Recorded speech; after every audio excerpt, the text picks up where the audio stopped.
You know, my dear friend, there's a quiet little secret about getting older that nobody talks about.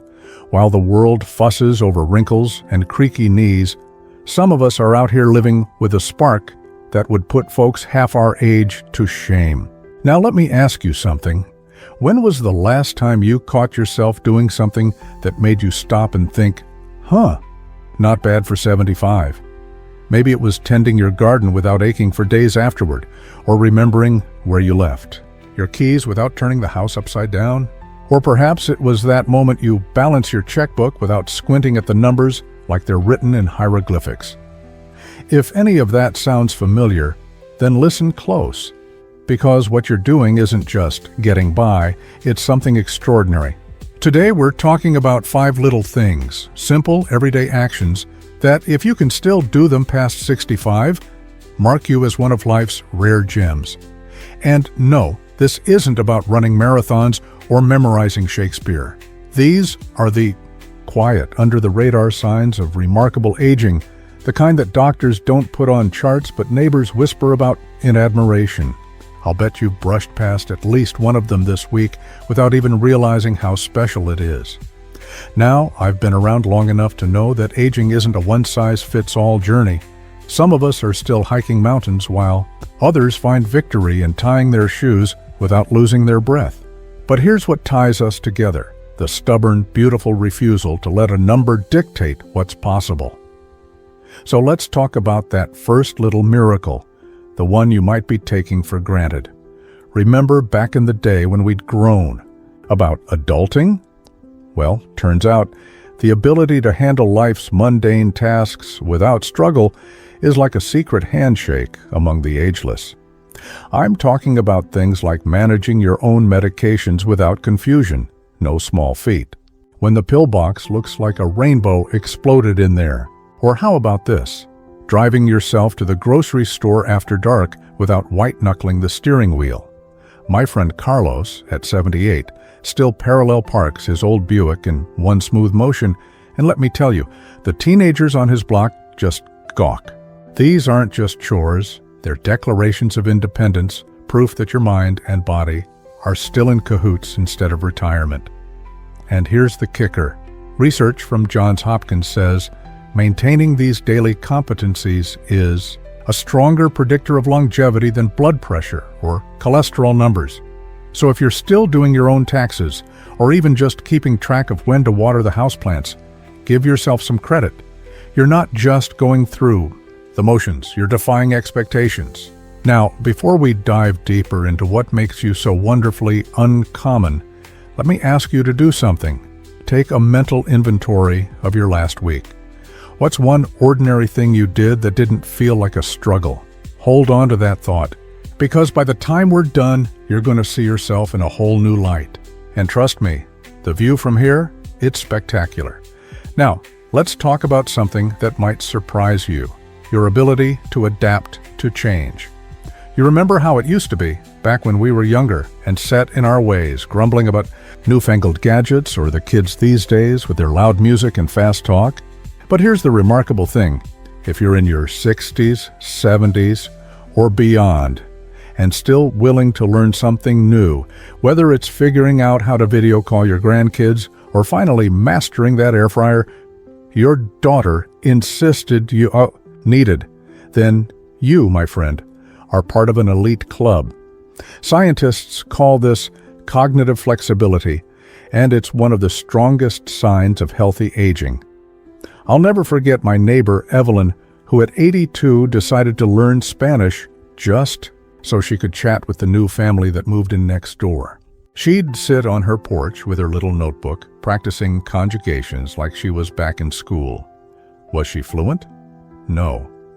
But the sheer act of trying, of refusing to let her brain settle into autopilot, kept her sharper than any crossword puzzle ever could. And that's the key here. It's not about being perfect. It's about staying curious. Another telltale sign? If you can still laugh at yourself when things don't go right.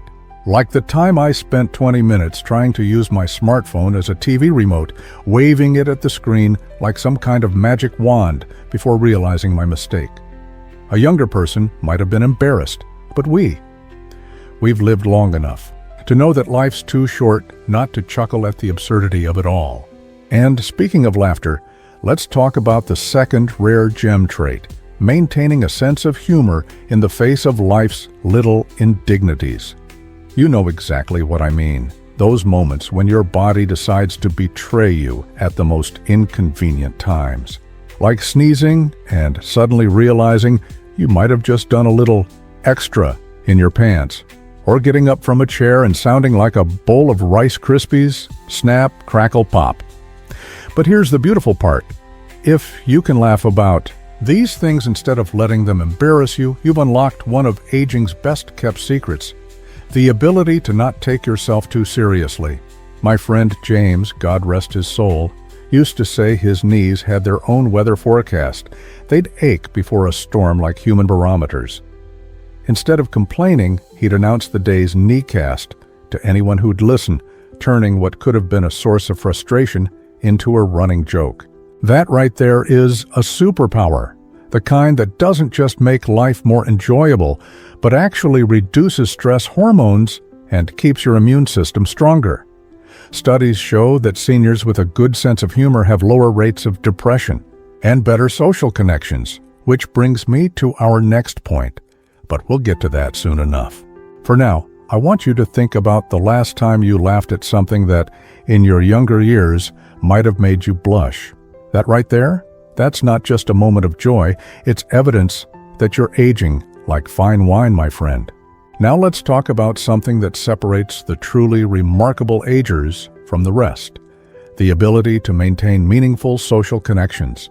You see, it's one thing to chat with the cashier at the grocery store or exchange pleasantries with neighbors, but if you're still making new friends at this stage of life, real, genuine friendships, then you've tapped into something extraordinary.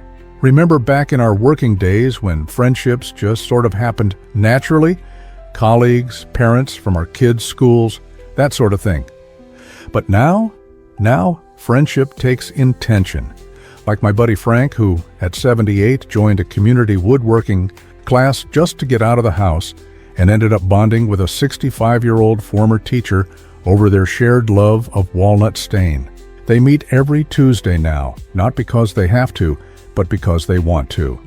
And that right there is the secret sauce.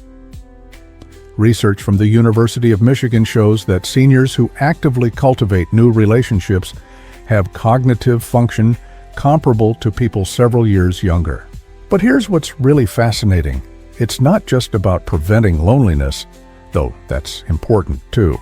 It's about keeping your emotional intelligence sharp.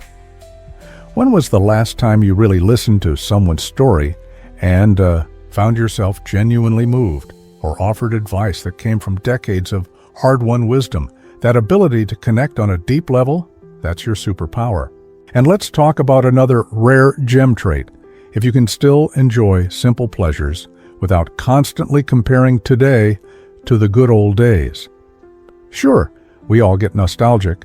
I still miss the sound of a real phone ringing instead of these electronic jingles that all sound like bad video game music. But if you can bite into a fresh peach and think, this is wonderful, rather than the peaches in 1965 were better, you're practicing what psychologists call present moment awareness. My friend Lorraine makes a ritual of her morning coffee. She doesn't just gulp it down while watching the news. She sits by her kitchen window, watches the birds at her feeder, and savors each sip like it's her first cup and her last all. At once, that's not just enjoying coffee, that's mastering the art of being alive. Now, before we move on to the next remarkable signs of aging, and trust me, we've saved some of the best for last, I want to take a moment to say something important. If you're finding value in this conversation, if you're nodding along or seeing yourself in these examples, then I'd love for you to join our growing community. You see, this channel isn't just about me talking at you. It's about creating a space where remarkable people like yourself can share experiences, swap stories, and remind each other that aging isn't about decline. It's about refinement. When you hit that subscribe button, you're not just getting more videos. You're joining a circle of folks who understand that life after 60 isn't an epilogue. It's an entirely new chapter waiting to be written. And here's what's coming up next. We'll be talking about 2 more rare gem qualities, including one that might surprise you. Hint, it has nothing to do with physical ability and everything to do with how you talk to yourself. But more on that soon. For now, think about this. When was the last time you did something for the first time? Hold that thought, because it's more important than you might realize. Let's talk about one of the most overlooked signs of remarkable aging, your ability to forgive, both others and yourself. Now, this isn't some fluffy sentimental notion, it's hard science. Studies from Stanford Center on Longevity show that seniors who practice forgiveness have lower stress levels, better heart health, and even stronger immune function. But here's what really makes you a rare gem. If you can look back at the stumbles in your life, the missed opportunities, the relationships that went sideways, and say, that's just how life goes sometimes, without carrying the weight of regret. Take my friend Albert, who at 72 finally made peace with the fact that he never got that big promotion he'd worked so hard for back in the 80s. For years it ate at him, until one day he realized all that bitterness was just stealing joy from the good years he had left. Now he jokes that retiring when he did probably added years to his life. And here's something even more powerful. If you can still surprise yourself with new perspectives, like my cousin Rosa, who at 68 suddenly developed a passion for birdwatching after a lifetime of claiming she hated nature. She says it's like the world decided to show her colors she'd never noticed before. That right there, that willingness to let your opinions evolve, is like a secret fountain of youth for your mind. But let me tell you about perhaps the most remarkable trait of all, your ability to find purpose in ordinary moments. Not everyone gets this. Some people spend their later years waiting for some grand meaning to reveal itself, while others create meaning in the everyday. Like my neighbor Mr. Thompson, who's 87, and makes it his mission to remember every delivery person's name, he says it's his small way of reminding people they matter. Or my friend Lillian, who started writing little notes of encouragement and leaving them in library books for strangers to find. These aren't just sweet gestures, they're evidence of what psychologists call generativity, that beautiful stage of life where we stop worrying so much about what we're getting and focus on what we're leaving behind. And here's the miraculous part. This mindset actually changes your brain chemistry. Research shows that seniors who maintain this sense of purpose have slower cognitive decline and better physical health. It's as if the universe rewards those who keep reaching beyond themselves. Now, I know what some of you might be thinking. That's all well and good, but what if my body isn't cooperating like it used to? Here's the truth. Remarkable aging isn't about defying biology, it's about redefining what matters. My friend Miriam uses a walker now, but she's the first to notice when someone needs cheering up at her assisted living facility. She can't dance like she used to, but my goodness, she's still the life of every party. That's the real secret, understanding that while our bodies have their own timeline, our spirits get to write their own rules. And if you're still with me, still nodding along, then I've got news for you. You're already living proof that aging isn't about loss, it's about distillation. All those years have boiled you down to your essence, and what's left is pure gold. So here we are, my remarkable friend, at the end of our conversation. But really, it's just the beginning of how you'll see yourself from now on. Let's tie all these golden threads together. If you're managing daily life with independence, embracing new experiences with curiosity, nurturing meaningful connections, practicing forgiveness and self-acceptance, and finding purpose in ordinary moments, then you're not just aging, you're mastering the art of living well. These aren't just random abilities, they're interconnected superpowers that feed off each other. That willingness to learn keeps your mind sharp, which helps you maintain independence, which gives you confidence to form new relationships, which enriches your sense of purpose. It's a beautiful cycle that creates what gerontologists call positive aging. I want you to do something right now. Take a mental snapshot of yourself through this new lens. That woman who still balances her checkbook, she's financially independent. That man who laughed when his pants ripped at the family picnic, he's emotionally resilient. That person who just signed up for an art class despite never having picked up a paintbrush, that's courage in action. These aren't small things, they're the quiet victories that add up to an extraordinary life.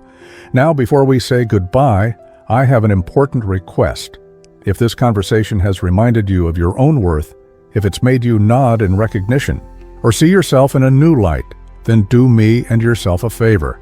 Hit that like button so more remarkable people like you can find this community. And subscribe, because next week we're diving into the 3 a.m. wisdom, what your late night thoughts reveal about your brilliant aging mind. But more importantly, I'd love to hear from you in the comments. Which of these rare gem traits surprised you most? Have you discovered others we should celebrate? Your stories matter because they remind all of us what's possible. Remember, aging isn't about counting years. It's about making years count. And you, my friend, are living proof that the best chapters often come later in the book. So here's to you, to your resilience, your wisdom, your humor, and your extraordinary ordinary moments. Keep shining, keep surprising yourself, and most importantly, keep being exactly the rare gem you are. Until next time, this is your friend, in Aging Wonderfully, signing off with a reminder, the world needs exactly what you've become.